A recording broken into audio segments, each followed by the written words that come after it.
Walcom. Walcom. Tagback was supposed to be out on Monday. It's like Friday? Let's go, Junkie McBeer cans. Banjo-Kazooie. Or you can just keep laying there. That's cool. That works too. I guess someone has to do this video then.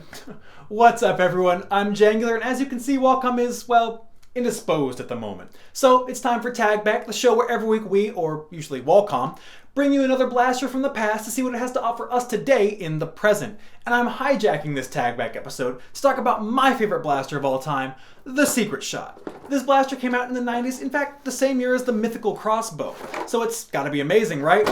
Hell yeah, you're right. Now, it looks like your standard single-shot spring-powered blaster, but as the name implies, there's a secret to it. And that is, if you rotate the dart holder down, you're no longer shooting out of the main barrel, but instead a hidden barrel in the handle of the blaster.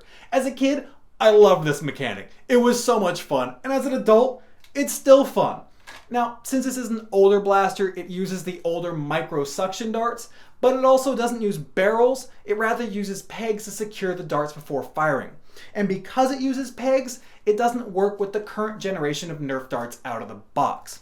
That said, it's not a hard thing to fix if you open the blaster up. You can clip off the little end pieces at the end of the peg and sand down the peg itself until you get a nice and snug fit for your elites or other darts of choice.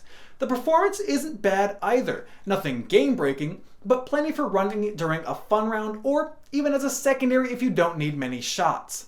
I haven't even touched on the aesthetics of this blaster. In terms of color, it might not be the most interesting just with a flat green. However, my nostalgia goggles have me enjoying the color on this blaster, but the real appeal aesthetically for this blaster is the shell. It's just plain cool. It's got a big barrel with nice lines and raised portions that make for a really interesting blaster that I have to say is awesome for painting. The grip is comfy and the large loop on the priming bar is nice for easily being able to prime the blaster.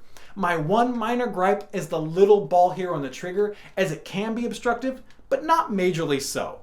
So in the end, is this blaster worth picking up in today's world of rapid strikes and rival? To me, yes. Without a doubt, yes. It's a fun blaster and a cool looking blaster that because of its size will work as a secondary, meaning you aren't sacrificing your powerful primary to run something fun and unique on the field. And really, that's what this is all about, right? Having fun with our hobby. So don't be afraid to take a step back in time to run something from yesteryear at a game today, and you might be surprised how much fun you have. Now, let Walcom know in the comments your thoughts on this gimmicky little blaster. Do you miss the quirky blasters of the 90s? If you do, go ahead and hit that like button. And if you have no joy in your heart for the fun of this glorious green gem, you can hit that dislike button. But really, who doesn't like fun?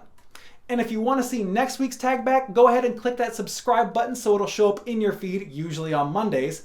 And if you like war gameplay and loadout style videos, feel free to check out my channel. There'll be a nice little link in the info for you.